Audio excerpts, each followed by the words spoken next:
Yes, hope all of us are doing great. My name is Ernest, and this is Ernest Sciences and Mathematics TV channel. Now, in this specific discussion, we're going to look at the overall plan of the human liver. And of course, before you proceed, I'd like to put a disclaimer to this one concerning this specific illustration. I do not own the rights to this specific image that I'm using, but it's going to be used for us for illustration and educational purposes. So in this case, I'm going to request our members to kindly visit this website for Pearson Education. And of course, the literature and material, I found it very informative.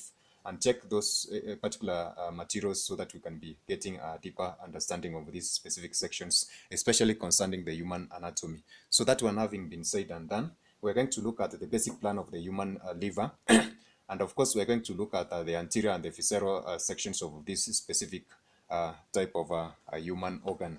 Now, in this case, the liver forms an accessory organ, as we said from our first video on the basic anatomy of the digestive system, and it's going to form a main organ for especially for metabolic regulation of the body in various ways. Now, it's also going to create, of course, act as a reservoir for various types of minerals and vitamins, especially on the storage of vitamins B12 and A, and also D, and of course play a vital role, especially in the regulation of the blood sugar levels in the body, as we're going to see later, especially in the physiology of the human liver.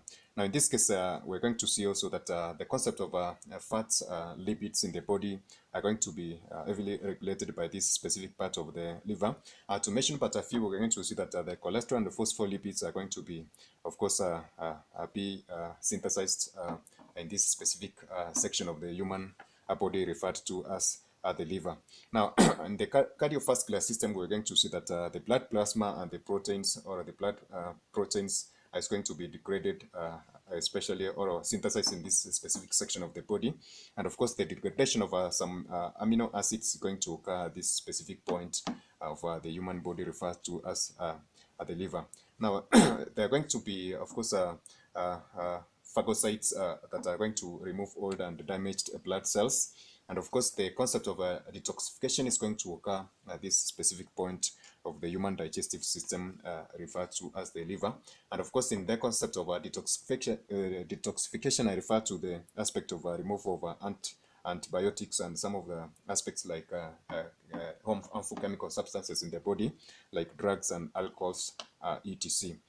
Now, in this case, of course, we're going to see that one of the major functions of the liver is going to act as a reservoir for blood, and that is going to be one of the major organs that we're going to see that is especially involved in the concept of storage of blood in the body.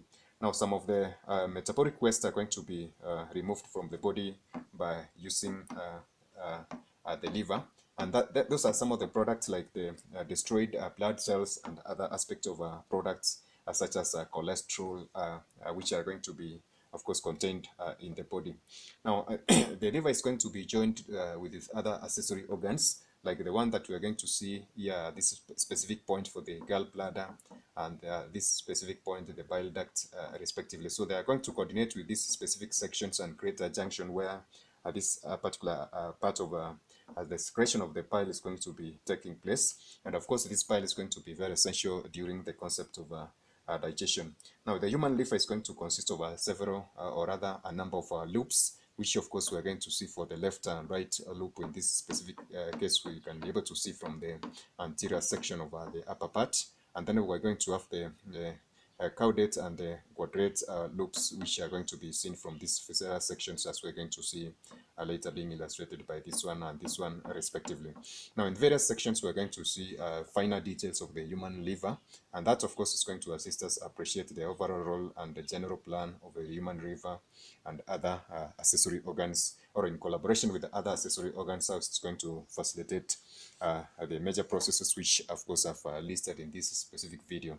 So catch us in our next video as we're going to look at other aspects of the liver.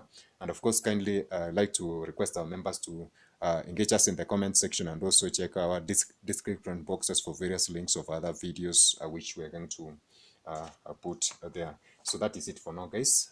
Bye, God bless you. Catch us in our next video.